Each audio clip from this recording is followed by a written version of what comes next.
Imagine a woman standing at the mouth of an ancient cave at dawn. Behind her lies the familiar world. Voices, expectations, roles she has mastered so well that they no longer ask who she truly is. Before her stretches darkness, cool and silent, untouched by approval or rejection. She does not enter because she is fearless. She enters because remaining outside has become more painful than facing what waits within. Each step into the cave strips away another illusion. The need to be chosen, the need to be understood, the need to be desired in order to feel real. This descent is not a fall. It is a return. For every woman carries within her a depth older than memory, a feminine essence shaped by centuries of silence, endurance, devotion, and quiet strength. Yet suffering arises when this depth is spent outward, scattered in the hope that love will anchor her, that attention will confirm her worth. When these hopes fail, the soul begins to ache. That ache is not emptiness, it is a summons. What you are about to walk through is not a story of becoming extraordinary. It is the epic journey of remembering what was never lost. Here, pain is not an enemy, but a teacher. Here, attraction is not strategy, but consequence. Walk slowly. The feminine soul awakens not through force, but through truth reclaimed in silence. The journey begins where the woman has given too much of herself. She loved without boundary, hoped without grounding, and waited for recognition to confirm her value. This is the first suffering, the dissolution of self through overgiving. Jung understood this as a loss of center, where the ego seeks completion through the other. The wound reveals the cost of forgetting her own gravity. This wound does not appear suddenly.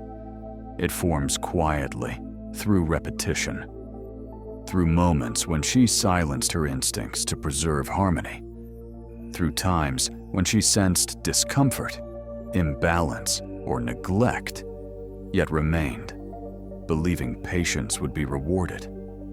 She told herself that endurance was strength, that sacrifice was virtue, that love required erosion of the self.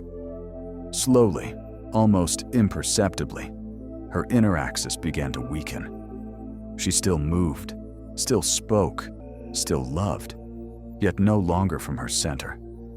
She revolved around another's needs, moods, and availability, mistaking orbit for intimacy. Here, suffering is subtle. It is not dramatic loss at first, but a thinning, a quiet exhaustion, a sense of being present everywhere except within herself. The woman begins to feel strangely invisible, not because she is unseen, but because she has abandoned the place from which she can be seen. Her worth becomes conditional. Her emotional state rises and falls in response to another's attention. When he draws close, she feels alive. When he withdraws, she feels diminished. Her inner weather is no longer her own. From a Jungian perspective, this is the moment when the ego mistakes relationship for identity. The feminine principle, meant to be rooted in depth and containment, flows outward without structure. Energy meant to nourish the self is spent in the hope of securing attachment. The woman does not realize she is losing herself because she calls it love. She does not recognize the wound because it is praised by the world. Devotion is admired. Availability is rewarded. Self-sacrifice is romanticized. Yet the psyche keeps its own accounting, and it never forgets imbalance. The wound of dissolution deepens when recognition does not arrive, when the devotion offered is met with ambiguity, when effort is not mirrored. At this point, the woman often tries harder. She gives more, explains more, waits longer. She believes the solution lies in refining her giving, not in reclaiming her center. This is the most dangerous moment because the instinct for self-preservation has been overridden by the fear of loss. She would rather disappear than be abandoned. And so, she abandons herself first. Suffering becomes unavoidable here because the soul cannot remain divided indefinitely. The psyche rebels against self-erasure. Anxiety appears. Resentment surfaces. Fatigue settles into the body. The woman feels heavy without knowing why. She senses that something essential is slipping away, yet cannot name it. This confusion is not weakness. It is the psyche's attempt to signal that a boundary has been crossed too many times. The wound reveals itself fully when she realizes that love, as she has practiced it, has required her absence. That to be chosen, she believed she had to become smaller, softer, more accommodating, less real. This recognition is painful. It shatters the fantasy that endurance guarantees belonging. But it is also the first moment of truth. The soul begins to speak clearly now. It says, "You cannot be loved at the cost of your own being." In Stoic terms, this chapter teaches the discipline of inner sovereignty. No external bond can replace the necessity of self-possession. To give without being rooted is not generosity, but dispersion. To love without center is not intimacy, but surrender of authority. The woman does not need to love less. She needs to love from a place that does not dissolve under pressure. The wound of dissolution is not meant to shame her. It is meant to awaken her. It marks the point where unconscious patterns are no longer sustainable, where the feminine must return to itself or risk psychological fragmentation. This wound is not an ending. It is a summons, a call back to gravity, to containment, to the quiet power of being anchored within one's own depth. Only when the woman recognizes the cost of forgetting herself can the next movement begin. For what has dissolved must now be gathered, and what has been scattered must learn, slowly and patiently, how to return home. Having withdrawn from chasing, she encounters silence. At first it feels empty, even frightening. Yet within this stillness, a new authority forms. Emotional self-mastery arises, not as detachment, but as rootedness. She feels desire without being ruled by it. She feels longing without collapsing into need. This is the stoic ground of the feminine soul. Calm, dignified, and inwardly governed. The silence she meets is unfamiliar because it offers no immediate reward. There is no reassurance, no reflection, no confirmation arriving from outside. In its early moments, this quiet feels like exposure. Without the constant motion of giving, waiting, adjusting, she is left alone with her own interior landscape. Thoughts surface, emotions rise and fall without an audience. The habit of orienting toward another has been interrupted, and the psyche resists this interruption. It searches for noise, for urgency, for something to pursue. Yet nothing answers. If she remains, the silence changes character. What first felt like absence reveals itself as space, not a void, but a widening. In this space, her emotions are no longer pulled outward. They settle. She begins to feel herself again, not as a function of someone else's presence, but as a living center. This is the beginning of inner authority, not dominance, not control, but self-governance. Emotional self-mastery does not mean she stops feeling. On the contrary, she feels more precisely now. Desire moves through her without hijacking her actions. Attraction arises without dictating her worth. She notices longing as a sensation, not as a command. This distinction is subtle but decisive. Where before emotion led and identity followed, now identity holds steady while emotion passes through. She is no longer carried by every internal current. She becomes the riverbed rather than the flood. From a Stoic perspective, this return to center is the reclamation of what belongs within her control. She understands, perhaps for the first time, that another's attention, availability, or affection was never hers to command. What is hers is her response, her pace, her boundaries, her capacity to remain composed in uncertainty. This realization does not harden her. It steadies her. Dignity replaces urgency. Choice replaces compulsion.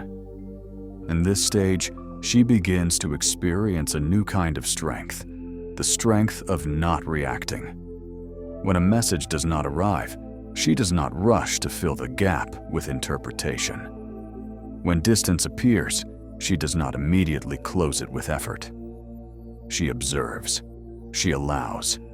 She waits without self-betrayal. This waiting is not passive. It is active containment, a holding of energy rather than its dispersion. The return to the inner center also reorganizes her relationship with time. She is no longer racing toward an outcome. She understands that what is aligned does not require pursuit. Her nervous system begins to settle.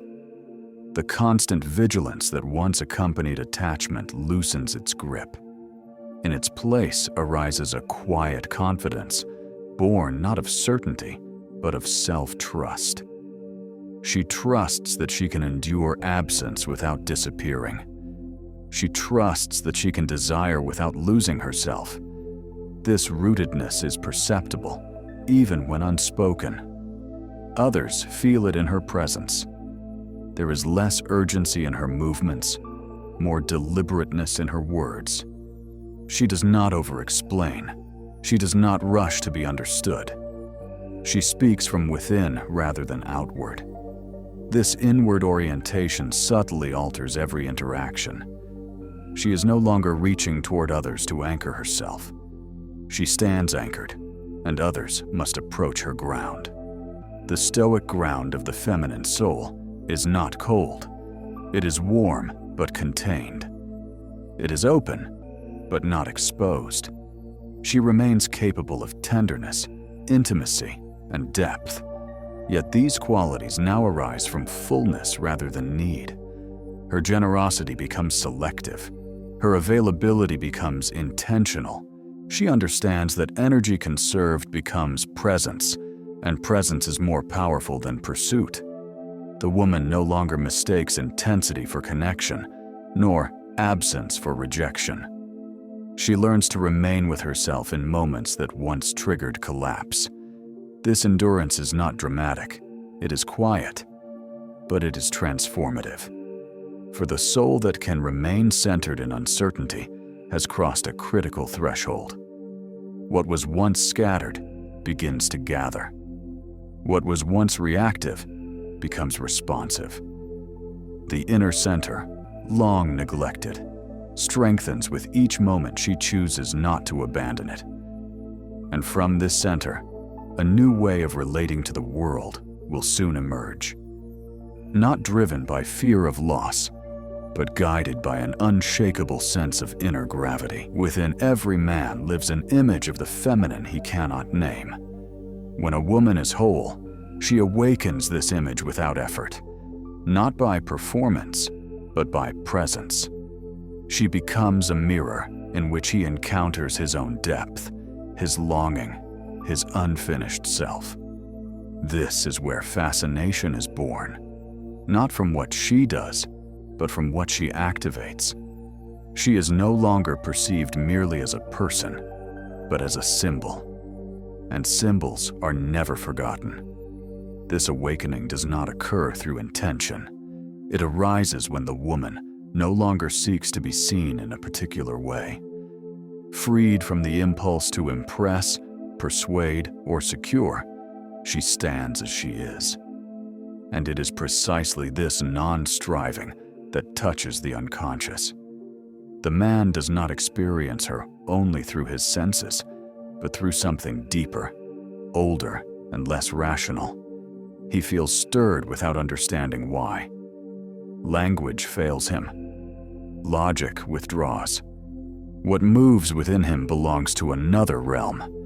Jung called this realm the anima, the inner feminine image that carries a man's emotional depth, intuition, and capacity for meaning.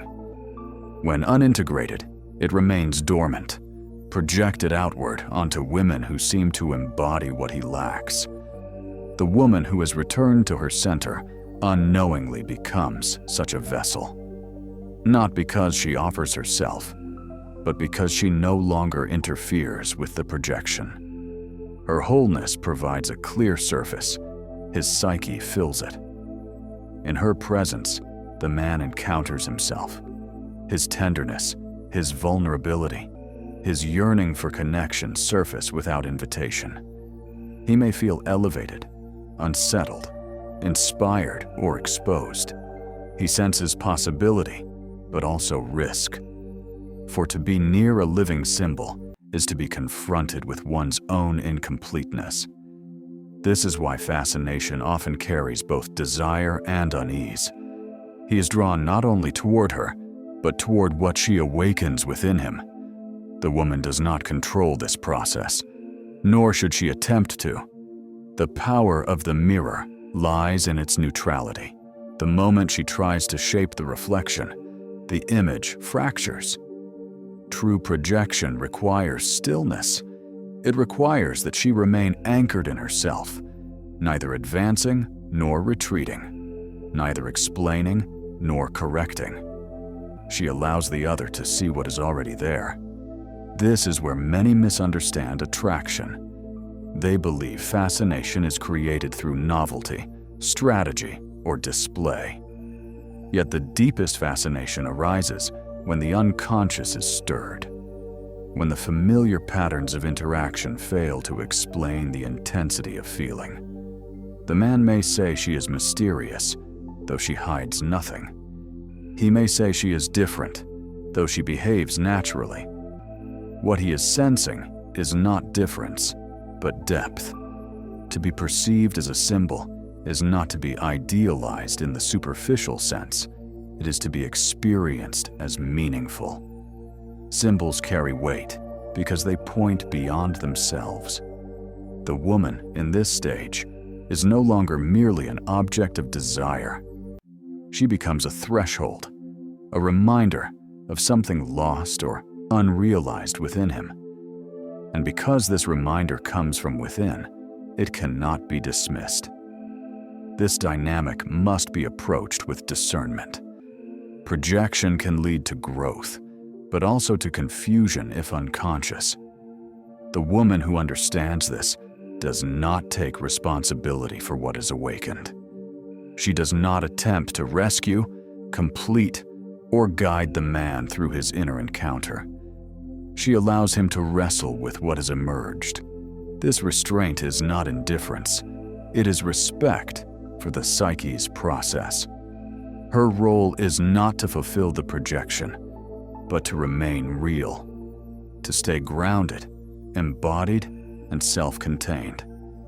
In doing so, she offers the man a choice: to integrate what he sees, or to remain lost in longing.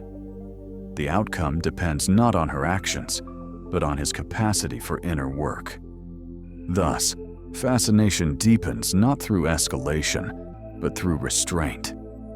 Through the woman's refusal to collapse into the image projected upon her, she remains herself, and in that fidelity, the mirror stays intact. What he sees continues to call him inward. The woman realizes that her presence has impact beyond her intentions. She carries symbolic weight when she is whole. And with this realization comes responsibility, not to manipulate, but to remain true. For the mirror that awakens the soul must itself remain unbroken. True mystery does not arise from concealment, but from reverence. She no longer exposes her depths prematurely. Silence becomes structure. Space becomes sacred. By refusing to explain herself fully, she allows meaning to unfold rather than be consumed. This chapter teaches that what is contained retains power, and what is rushed loses resonance. At this stage of the journey, the woman has learned that depth is not proven through disclosure. In earlier seasons of her life, she may have believed that intimacy required immediacy, that closeness was built by revealing everything at once. She offered her stories, her wounds, her dreams freely, hoping transparency would create connection. Yet she discovered that what is given without context is often misunderstood, and what is revealed without readiness is rarely honored. Mystery emerges when she begins to treat her inner world as something sacred rather than strategic. She understands that not all spaces are worthy of her truth. This realization is not born of fear, but of respect for her own complexity. Silence, once associated with loss or distance, now becomes a form of presence. She speaks when there is meaning, not to fill the air. Her pauses are not empty. They are alive with intention. Containment gives her form. Without it, energy disperses. With it, energy gathers. She no longer feels compelled to explain herself to avoid misinterpretation. She accepts that being misunderstood is not always a failure of communication, but often a sign of depth exceeding the listener's capacity. This acceptance frees her from the burden of constant translation. She allows others to approach at their own pace, to earn access through consistency rather than curiosity. From a Jungian perspective, mystery preserves the symbolic. When everything is named, analyzed, and exposed, the unconscious withdraws. Symbols lose their potency when forced into clarity. By holding back what is not yet ripe, the woman allows her presence to retain its numinous quality. She is felt more than she is defined. This felt sense invites engagement without guaranteeing possession. Silence also reorganizes power. In a world accustomed to immediate availability, the woman's restraint creates a different rhythm. Conversations slow. Attention deepens. Others listen more closely because not every thought is offered. This is not manipulation. It is the natural consequence of self-respect. She no longer equates accessibility with value. She understands that her depth cannot be rushed without being diminished. Space, in this chapter, becomes a teacher. She allows distance without anxiety. She permits moments of absence without filling them with reassurance. This space is not cold. It is spacious. It allows longing to form, curiosity to mature, and intention to reveal itself. When she returns, her presence carries weight because it was not guaranteed. Mystery as containment also protects her psyche. By not exposing her inner world to every gaze, she reduces emotional fragmentation. She remains whole because she is not constantly dispersing herself across multiple narratives. Her energy stays gathered. Her attention remains inwardly anchored. This inward anchoring strengthens her intuition. She senses when to speak and when to remain silent, when to open and when to hold. There is dignity in this restraint, a quiet confidence that does not announce itself. Others may sense that there is more to her than meets the eye, yet cannot quite name it. This unnamed quality is not an affectation. It is the natural byproduct of depth honored. What is sacred resists haste. What is meaningful unfolds in time. Some truths require trust. Some stories require time. Some aspects of the soul must be approached, not seized. The woman who understands this no longer fears being overlooked. She knows that what is meant for her will recognize the value of patience. By containing herself, she becomes more present, not less. Her words carry weight because they are chosen. Her silence carries meaning because it is intentional.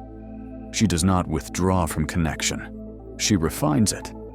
And in doing so, she preserves the power of her presence. What is rushed becomes familiar too quickly. What is contained invites return. This is the quiet law she now lives by. And through it, her mystery remains intact, not as a veil, but as a depth that continues to call those capable of meeting it. At this stage, a woman becomes radiant without trying. Her joy is no longer performative. It is private, embodied, sufficient. She laughs alone. She moves through life with a quiet satisfaction, untouched by validation. This self-contained joy is magnetic because it cannot be taken. A man does not feel responsible for her happiness, and so he is free to desire her without pressure. Freedom, not need, sustains longing. This joy does not arrive suddenly, nor does it announce itself. It grows slowly, like light returning to a landscape after a long winter. It is born from endurance, from having survived disappointment without hardening, from having faced emptiness without fleeing. The woman has learned that joy does not come from being admired, pursued, or affirmed. It emerges when she no longer negotiates her inner state with the world. Previously, happiness may have depended on response, a message received, an invitation extended, a look held a moment longer. Joy rose and fell according to external rhythm. Now, its source has shifted inward. She experiences pleasure without narrating it, contentment without display. Her inner life becomes rich, textured, quietly alive. She no longer feels compelled to share every moment to make it real. It is real because she is present within it. This stage marks a profound psychological integration. Jung spoke of individuation as the process by which a person becomes whole, no longer fragmented by unconscious dependency. Here, joy is no longer a currency exchanged for attention. It is a state of alignment. The woman enjoys her own company without loneliness. She inhabits her body fully. She feels the weight of her steps, the rhythm of her breath, the subtle pleasure of ordinary moments. This grounded enjoyment restores dignity to her existence. Her laughter, when it comes, is unguarded. It is not directed outward for approval. It arises naturally, sometimes in solitude, sometimes among others, but never as a performance. This authenticity is disarming. Those around her sense that she is not asking to be entertained, rescued, or completed. She is already at ease within herself. This ease creates safety. It allows desire to arise without obligation. From the man's perspective, this shift is palpable. He does not feel recruited into a role. He is not tasked with maintaining her emotional equilibrium. There is no unspoken pressure to prove himself through constant reassurance. In her presence, he can want rather than rescue. He can pursue rather than sustain. This freedom transforms attraction into something enduring. Desire flourishes where responsibility for another's happiness does not weigh upon it. Joy that does not seek witness also alters the woman's relationship with absence. When others withdraw, she does not collapse into emptiness. Her evenings remain full. Her mornings retain their quiet rhythm.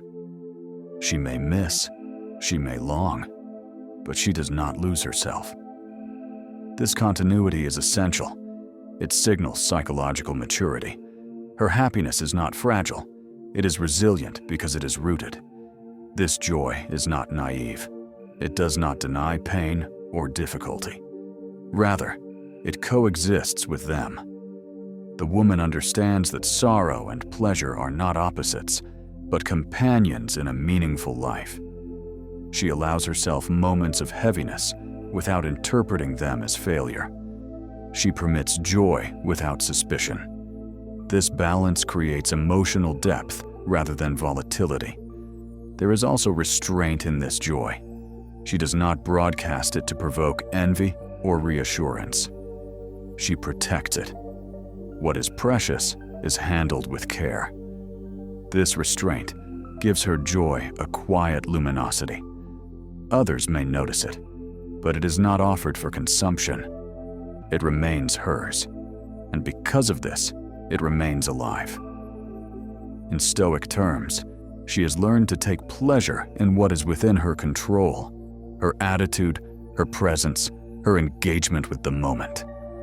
External events may fluctuate, but her inner orientation remains steady. This steadiness is not rigid. It is flexible, adaptive, grounded. She meets life without clinging or aversion. It is something to be inhabited. When a woman no longer seeks to be witnessed in her happiness, she becomes quietly irresistible. Not because she withholds, but because she no longer asks. Her joy stands on its own. And in that independence, it invites others to approach freely, without burden, without fear, drawn not by need, but by genuine desire. The journey concludes not with withdrawal from the world, but with return. She loves without losing herself. She allows investment without surrendering her center. She is present, yet unattached. This is the integrated feminine, grounded, mysterious, emotionally sovereign. She no longer seeks to be chosen, for she stands chosen by herself. And from this state, only what is aligned can endure. Integration is not a sudden illumination. It is the quiet outcome of many internal refusals. The refusal to abandon herself again. The refusal to bargain her truth for closeness. The refusal to shrink in order to be held. What emerges now is not a new identity, but a coherence. The parts of her once scattered by fear, longing, and projection have gathered into a single axis. She moves from within. Her actions are no longer reactions. Her presence is no longer conditional. In this final chapter, the woman re-enters life fully. She does not isolate herself from love, intimacy, or desire. She engages them differently. Love is no longer a place she disappears into, but a space she steps into while remaining intact. She does not fuse. She does not collapse. She relates. This distinction is subtle, yet decisive. Relationship becomes a meeting of two centers, rather than the merging of one into another. Her emotional sovereignty is felt, rather than announced. She does not assert boundaries defensively. They are implicit in how she lives, how she speaks, how she pauses. Others sense that she cannot be hurried, pressured, or persuaded away from herself. This does not make her rigid. It makes her reliable. There is an inner consistency now that was once missing. Her yes carries weight because her no is possible. From a Jungian perspective, integration means the ego has learned to serve the self rather than seek completion through the other. The woman no longer projects her unlived life outward. She inhabits it. As a result, relationships cease to be sites of unconscious demand. They become places of conscious choice. She does not ask another to carry her meaning. She brings meaning with her. This integration alters the dynamic of attraction profoundly. The man who approaches her senses that he is not needed to stabilize her world. He is invited, not required. This invitation is powerful because it is free of compulsion. He must come forward as he is, not as a savior or solution, but as a participant. Only those capable of standing in their own center can remain here. Others will drift away, not because she rejects them, but because resonance cannot be forced. She allows investment without clinging. She receives care without surrendering authority. She enjoys intimacy without confusing it for identity. When closeness deepens, she does not lose her rhythm. When distance appears, she does not unravel. Her inner continuity remains intact. This continuity is the mark of integration. The soul is no longer split between desire and fear. There is humility in this state. She does not believe herself finished or perfected. Integration does not end growth, it stabilizes it. She remains open to learning, to refinement, to deeper layers of truth. But she no longer confuses growth with self-correction, born of inadequacy. She grows because she is alive, not because she is lacking. The integrated woman also carries discernment. She recognizes alignment not through intensity, but through ease. What belongs does not demand self-erasure.